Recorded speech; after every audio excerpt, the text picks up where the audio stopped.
नमस्कार, मैं हूं तनु अरोड़ा। इंडियन न्यूज के इस बुलेटिन में आप सभी का स्वागत है। बुलेटिन में सबसे पहले रुक करेंगे रायपुर की खबरों से। कांग्रेस ने भाजपा पर झूठ के सहारे राजनीति करने का आरोप लगाया है, जो प्रदेश की जनता को भ्रामक जानकारियां देकर बरगलाने की कोशिश कर रही है। प्रदेश कांग्रेस संचार प्रमुख सुशील आनंद शुक्ला ने भाजपा पर आरोप लगाते हुए कहा कि भाजपा के राष्ट्रीय अध्यक्ष जेपी नड्डा ने अपने 2 दिवसीय प्रवास के दौरान छत्तीसगढ़ में 71 आदिवासियों की मौत का फर्जी दावा किया था, जबकि प्रदेश में कहीं भी एक साथ इतनी बड़ी संख्या में किसी आदिवासियों की मौत नहीं हुई थी।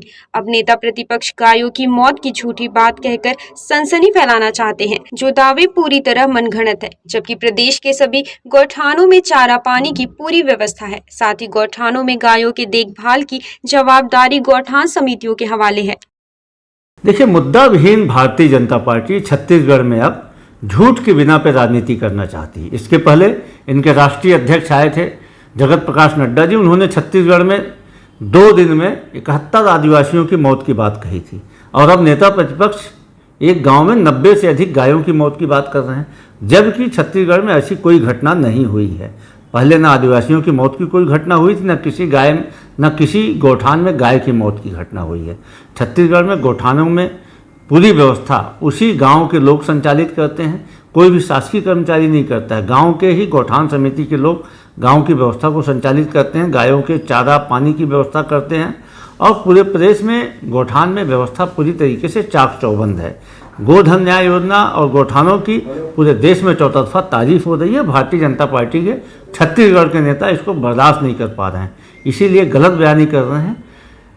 जो प्राणी यदि जन्म लेगा तो उसकी मौत स्वाभाविक है। किसी की प्राकृतिक कारण से यदि गाय की मौत हुई है, बीमारी से मौत हुई है, उसको चारा पानी से जोड़ के नेता प्रतिपक्ष स्तरहीन राजनीति कर रहे हैं, जो सर्वथा निंदनीय है। छत्तीसगढ़ सरकार ने महिलाओं के सम्मान में हमर बेटी हमर मान योजना की शुरुआत की। इस योजना को दरकिनार करते हुए कांग्रेसी विधायक ने नवरात्र पर्व पर महिलाओं से पैर धुलवाए, जिसका वीडियो वायरल होने के बाद भाजपाइयों ने कांग्रेस के कथनी और करनी में अंतर का आरोप लगाया।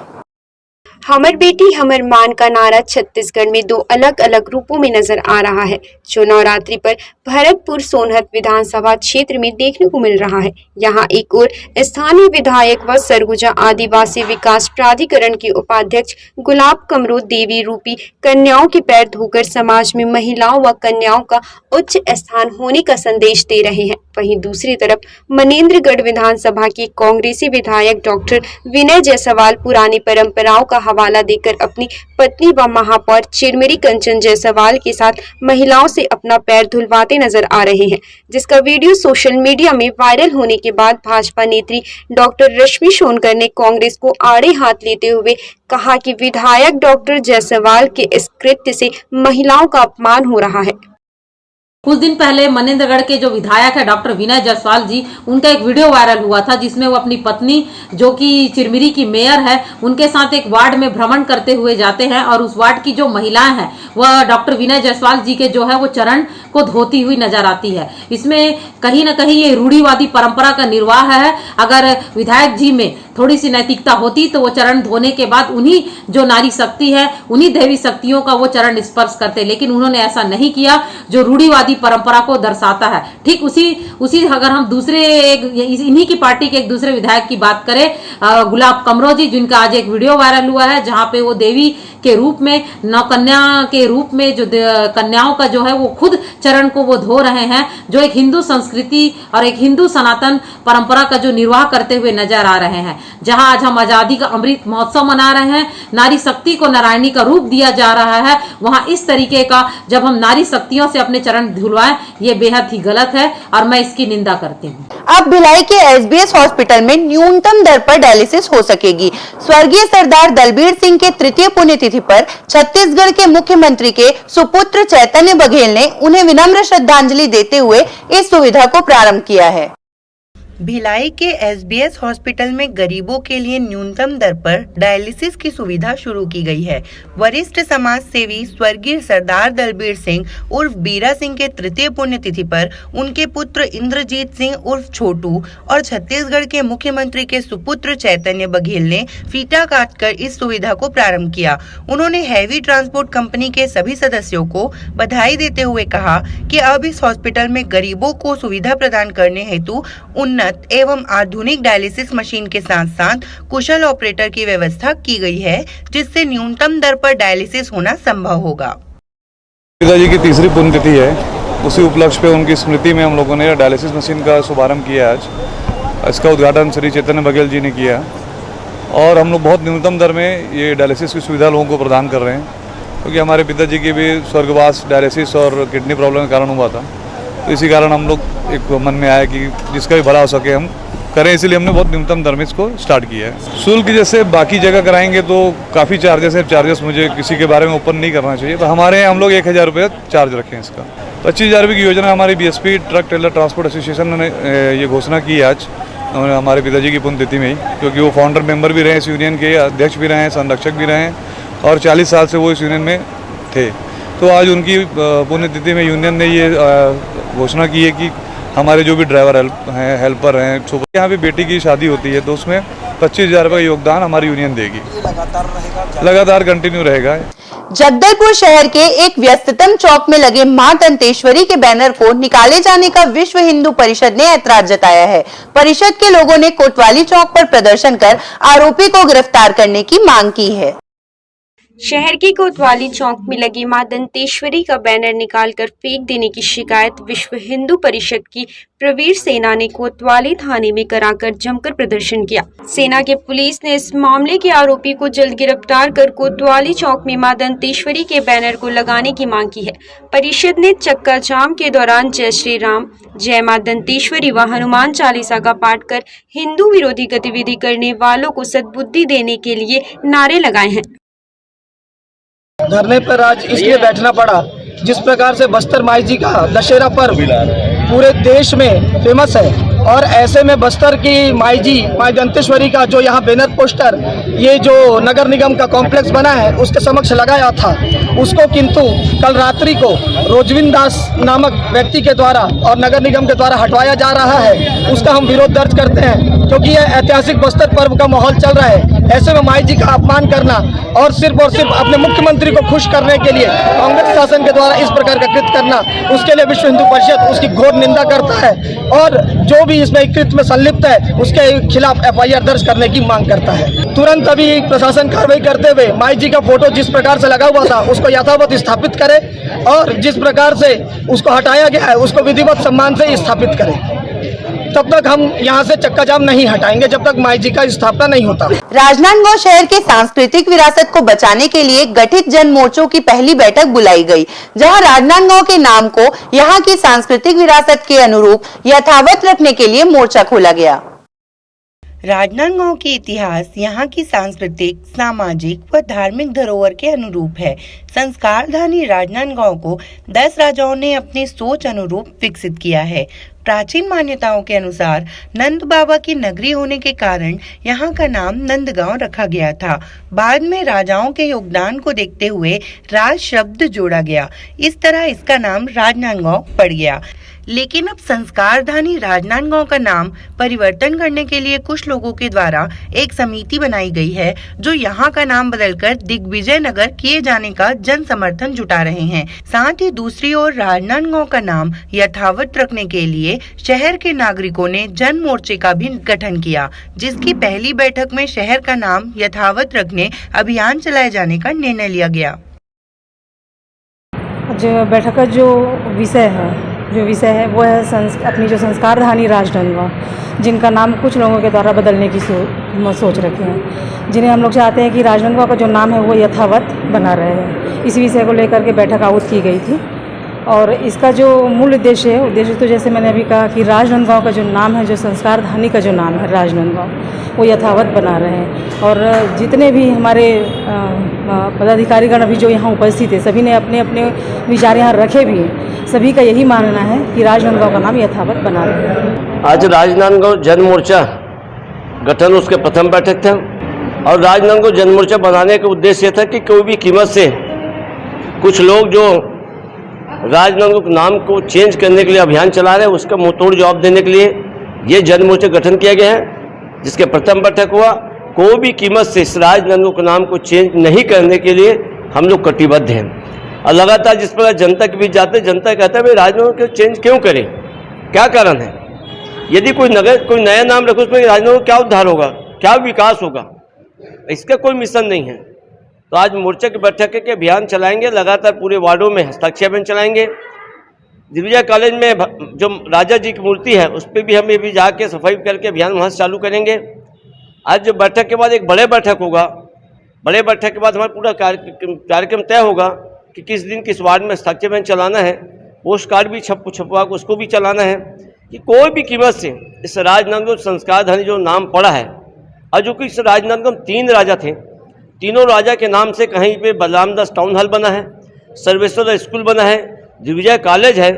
आज सर्वेश्वर दास का नाम विलुप्त हो गया, पर जो नया नाम लाने वाला है वो विरोध नहीं किया कि बाकी राजा का नाम क्यों विलुप्त हो गया, इसकी चर्चा कोई नहीं कर रहा है। पर ये कमेटी लगातार राजा के धरोहर को सजा के रखने के लिए, सहेज के रखने के लिए काम करेंगे। और महापौर से भी मांग करेंगे कि तीनों राजा का मूर्ति एक स्थल पे प्रमुख चौक पे लगे, जिससे एक बेहतर संदेश जाए। और हर हालत में जो राजनांदगांव के नाम चेंज का अभियान जो चला रहे हैं, उसको मुंहतोड़ जवाब इस समिति के द्वारा दिया जाएगा। राजनांदगांव शहर की सेवाभावी संस्था मदर टेरेसा फाउंडेशन ने स्वच्छता अभियान को चलाया, जिसके तहत फाउंडेशन के कार्यकर्ताओं ने आसपास की सफाई के लिए लोगों को स्वच्छता के संदेश दिए। Mother Teresa youth foundation group ने मेजर ध्यानचंद चौक में स्वच्छता का संदेश देते हुए साफ सफाई की। साथ ही फाउंडेशन ने संस्कार धानी को स्वच्छ व सुंदर शहर बनाए जाने के उद्देश्य से स्वच्छता के प्रति जन जागरूकता अभियान भी चलाया। आपको बता दें कि फाउंडेशन पेयजल व्यवस्था के साथ जरूरतमंदों को दवाइयां, कपड़े भी बांटता आ रहा है और बेजुबान पशुओं को बचाने के लिए पहल भी कर रहा है। वक्त तो चला है एक छोटे से ब्रेक का, आप देखते रहिए इंडियन न्यूज।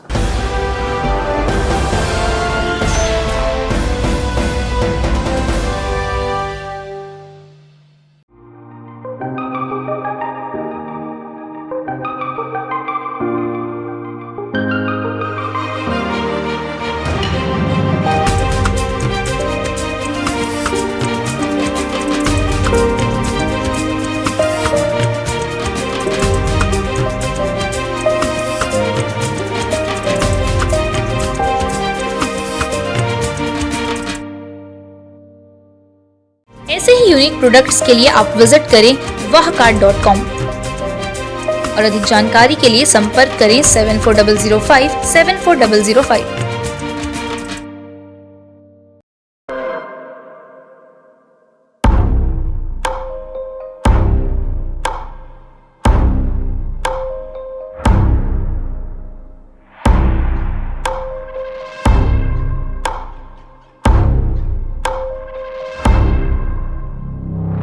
प्रशिक्षण जो रोजगार दिलाए। Computer hardware, mobile servicing course, electronical course, electronics course, refrigeration, air conditioning course, छात्रावास की सुविधा। Indu technical institute, T market power house, जिला दुर्ग, छत्तीसगढ़। Mobile number 9827194279, 7415674157।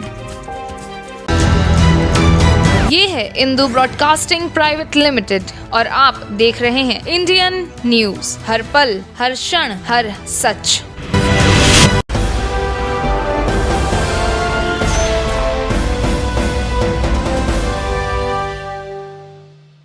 ब्रेक के बाद आप सभी दर्शकों का स्वागत है। देखेंगे खबर मैहर से। मध्य प्रदेश मैहर स्थित मां शारदा मंदिर में प्रधान पुजारी पवन पांडे ने नवरात्र पर्व के 9वें दिन माता का विशेष श्रृंगार कर महाआरती की, जिसमें श्रद्धालु भी भक्ति भावना से अपनी मन की मुरादें पूरी होने की कामना के साथ शामिल हुए। त्रिकुट पर्वत पर विराजमान जगत जननी मां शारदा मंदिर में नवरात्रि के 9वें दिन भी मां शारदा के दिव्य दर्शन, महाआरती और माता का भव्य श्रृंगार मंदिर के प्रधान पुजारी पवन पांडे दाऊ सरकार ने किया। साथ ही मंदिर परिसर में कन्या पूजन कर उन्हें हलवा, पूरी और चना का प्रसाद खिलाया गया।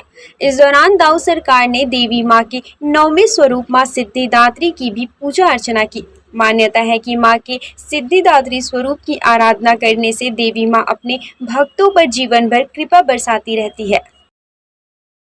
क्वार नवरात्र पर राजनांदगांव शहर में माता को चुनरी अर्पण करने विभिन्न समितियों ने चुनरी यात्रा निकाली, जहां झांकियां आकर्षण का केंद्र बनी रही।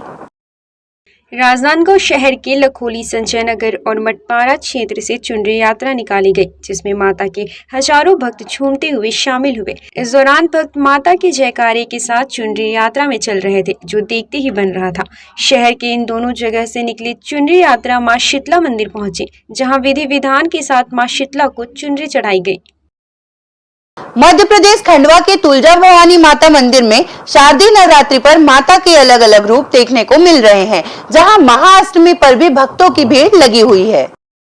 खंडवा में मां तुलजा भवानी मंदिर में महाअष्टमी पर महाआरती के बाद भक्तों ने जमकर आतिशबाजी की। इस स्वयंभू भवानी में साल भर दूर दूर से भक्त अपनी मनोकामना लेकर आते हैं, जिन्हें मां भवानी पूरा करती है।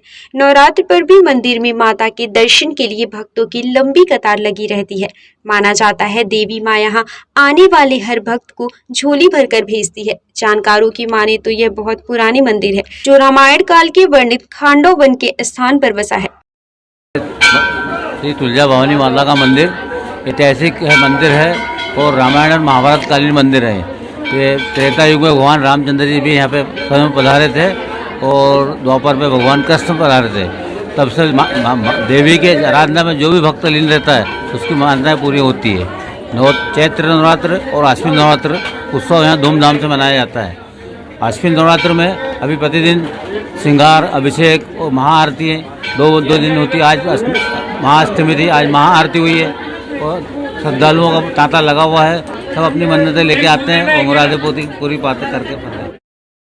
मंदिर परिसर में माता अन्नपूर्णा की प्रतिमा के ठीक नीचे तांत्रिक महत्व वाली 64 योगिनी की प्रतिमा एक ही शिला पर दिखाई देती है, जो शक्तिपीठ मंदिर की पुष्टि करता है।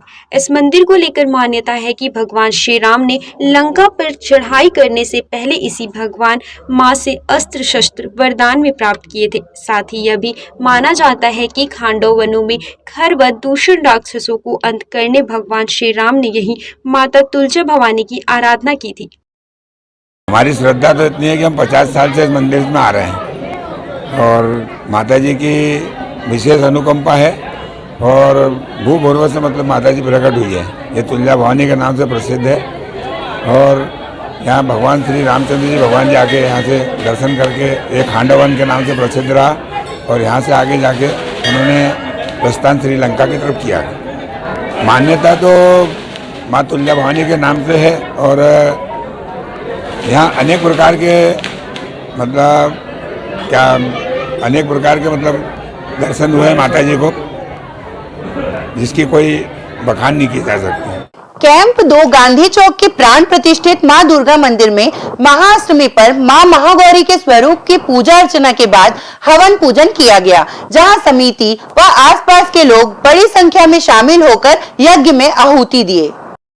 मां दुर्गा मंदिर उत्सव समिति द्वारा प्राण प्रतिष्ठित मां जगदम्बे के मंदिर में नवरात्रि पर्व के महाअष्टमी पर हवन पूजन का कार्यक्रम आयोजित किया गया, जहां देवी मां के भक्तों ने यज्ञ में मंत्रोच्चारण के बाद आहुतियां दी। यज्ञ संपन्न होने के बाद यहां अपने अपने घरों से बनाकर लाए 56 प्रकार के भोग देवी माता को चढ़ाए गए, जिसके बाद मंदिर परिसर में 9 कन्याओं का श्रृंगार कर देवी माता के कन्या स्वरूप का भी पूजन किया गया। साथ ही समिति के जुड़े लोगों ने भोजन के बाद कन्याओं को उपहार स्वरूप पाठ्य सामग्रियां, नगद व वस्त्र आदि प्रदान किए।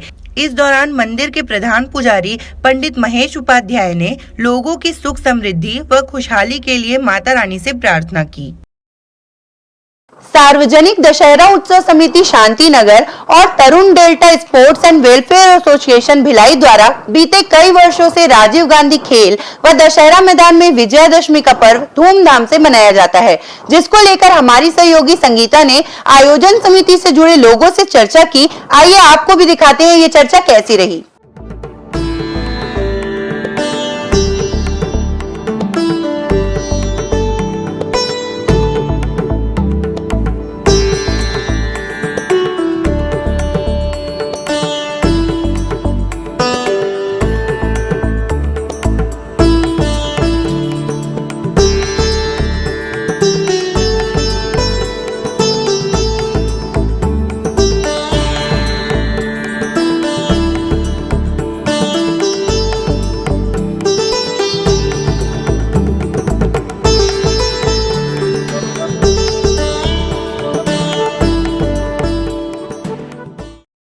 हम अभी हैं भिलाई शांति नगर में, जहाँ पे प्रत्येक वर्ष दशहरे पर्व का आयोजन बड़े ही धूमधाम से किया जाता है। उसी तरह इस वर्ष भी बड़े ही धूमधाम से दशहरे का आयोजन किया जाएगा। बुराई पर अच्छाई की जीत को प्रदर्शित करते हुए इस दशहरे के पर्व को बड़े ही धूमधाम से मनाया जाएगा। आइए जानते हैं इसके बारे में हम। जी, आप अपना नाम बताइए। मेरा अमर सिंह है। जी अमर जी, हम आपसे जानना चाहेंगे दशहरे पर्व का आयोजन यहाँ पे कितने वर्षों से किया जा रहा है? हम लोग दशहरा विगत 46 वर्षों की मना रहे हैं और काफ़ी हर्षोल्लास से हम लोग मनाते हैं। विविध प्रकार कार्यक्रम कराए जाते हैं यहाँ पे, और हमारे जो अध्यक्ष महोदय आदरणीय श्री परम आदरणीय बृजमोहन सिंह जी के नेतृत्व में ये दशहरा आयोजन किया जाता है। और इसमें आतिशबाजी और बहुत सारे कार्यक्रम होते हैं, लेकिन हमारी प्राथमिकता ये रहती है सुरक्षा मेन, सुरक्षा प्रथम है। सुरक्षा इसलिए दी जाती है कि किसी भी पब्लिक को किसी प्रकार की हानि ना पहुँचे, क्योंकि इस समय 2-2.5 लाख की भीड़ रहती है। अब इनमें सबका सुरक्षा ध्यान रखना पड़ता है। उसके बाद पुलिस प्रशासन बहुत हमारा सहयोग करते हैं। काफ़ी अच्छा कार्यक्रम होता है। आपने सुरक्षा की बात कही, आम जनता के लिए किस प्रकार की आप सुविधाएं देते हैं, किस प्रकार का सुरक्षा व्यवस्था यहाँ पे रहता है? हमारे यहाँ कम से कम 4 से 5 एम्बुलेंस एनी टाइम तैनात रहते हैं। जैसे किसी को कुछ फटाके, बहुत सारे मुतातिबाजियाँ होती हैं, कुछ नुकसान होता है, उसके तुरंत एम्बुलेंस की सुविधा दी जाती है। और डॉक्टरों से हमारा टाइप रहता है कि जैसे ही कुछ होता है तो हम लोग सब व्यवस्था रखे रहते हैं, क्योंकि इतनी भीड़ रहती है कि अब काबू नहीं कर पाते हम लोग। अब 2-2.5 लाख पब्लिक होना मतलब बहुत बड़ी बात है। हम आपसे जानना चाहेंगे कि जो रावण के पुतले का निर्माण किया जाता है, उस पुतले का निर्माण कहाँ पे किया जाता है और किस प्रकार के कारीगर, उनमें कितनी क्षमता रहती है उसको निर्माण करने की? हमारे यहाँ जो रावण दहन का जो पुतला है, यहाँ कुतरेल है दुर्ग के पास में, वहाँ से आता है। और वो विगत 46 वर्षों से हम लोगों को मतलब यानी कि अपनी सेवाएं दे रहे हैं, और काफ़ी अच्छे मतलब जानकार और अच्छे पुतले मतलब बनाते हैं। तो हर साल उन्हीं को देते काम।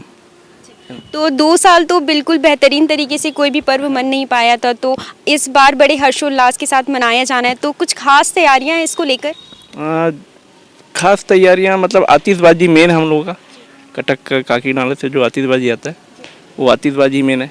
पुतले तो वैसे ही रहते हैं जैसे बनते है ना। आप सभी समितियों का किस प्रकार से योगदान है इस दशहरे पर्व को लेकर? इस समिति का योगदान तो रहते ही, साथ में हमारी जनता, शांतिनगर मोहल्ले वासी, इनका बहुत ज़्यादा सहयोग रहता है। सब मिलजुल के कार्यक्रम सफल बनाया जाता है। मतलब हमारे मोहल्ले वासियों का बहुत योगदान रहता है इसमें, और काफ़ी अच्छा कार्यक्रम होता है यहाँ पे। प्रमुख अतिथि जिन्हें आप लोगों ने आमंत्रण दिया है? श्री ताम्रध्वज साहू जी हैं, वो मुख्य अतिथि हमारे। वो आएंगे कल शाम को करीब 6 बजे। तो मुख्य अतिथि जी ताम्रध्वज साहू जी को आमंत्रण दिया गया है। हम ये भी जानना चाहेंगे इस कार्यक्रम का आयोजन कितने बजे से प्रारंभ हो जाएगा? ये शाम को 6 बजे से आयोजन प्रारंभ हो जाता है। रामलीला होती है, उसके बाद फिर मुख्य अतिथि का रामलीला, जो राम सीता बनते हैं उनका स्वागत किया जाता है। फिर रावण का क्या बोलते पूजा होता है उनका भी। ये सब कार्यक्रम होने के बाद फिर लास्ट में रावण दहन का कार्यक्रम होता है। देखा आप लोगों ने किस प्रकार की व्यवस्थाएं की गई हैं। इस दशहरे मैदान में दशहरे पर्व का उत्सव बड़े ही धूमधाम से मनाया जाएगा। इसी के प्रकार हम आपको और भी जानकारियां देते रहेंगे। बने रहिएगा आप इंडियन न्यूज के साथ। कैमरामैन सूरज के साथ मैं संगीता। सरगुजा जिले के मणिपुर चौकी व उदयपुर थाना क्षेत्र में पति पत्नी का शव संदिग्ध हालत में मिला, जिसके बाद क्षेत्र में सनसनी फैल गई। पुलिस मौके पर पहुंचकर मामले की जांच में जुटी हुई है। मणिपुर पुलिस चौकी क्षेत्र के थार में पति और उदयपुर थाना क्षेत्र के मटकी जंगल में पत्नी का शव संदिग्ध हालत में मिला। साथ ही मृतक दंपत्ति के 10 वर्षीय बच्चे की हालत गंभीर बताई जा रही है। इस दोहरे हत्या से क्षेत्र के लोगों में दहशत का माहौल है। फिलहाल पुलिस इस दोहरी हत्याकांड को अंजाम देने वाले आरोपियों की तलाश में जुटी हुई है। आज सुबह थौर गांव मणिपुर चौकी अंतर्गत आशाराम यादव इनकी अपने घर में जो है बॉडी मृतक रूप में मिलने की सूचना प्राप्त हुई है। उसी के बाद में एक दूसरी खबर प्राप्त हुई थी जो उदयपुर थाना अंतर्गत जंगल में उर्मिला यादव एक महिला की बॉडी मिली थी और इनिशियल इन्वेस्टिगेशन में सामने आ रहा है ये दोनों पति पत्नी थे, जिसमें एक बॉडी हमें थौर गांव में और एक उदयपुर थाना अंतर्गत जंगल क्षेत्र में प्राप्त हुई है। मामले की गंभीरता को देखते हुए इसमें विशेष टीम गठित की गई है और तमाम एंगल्स जो हैं प्रोब करके इसमें अग्रिम विवेचना की जा रही है। बच्चा भी सामने आ रहा है, 1.5 साल का बच्चा है जो भर्ती है। ये जो मृतक हैं दोनों, उनका एक छोटा बच्चा है जो अभी जो है गंभीर रूप से घायल है और अभी वो उसका ट्रीटमेंट अग्रिम हो रहा है। इंडियन न्यूज के इस बुलेटिन में फिलहाल इतना ही। अब इजाजत दीजिए, नमस्कार।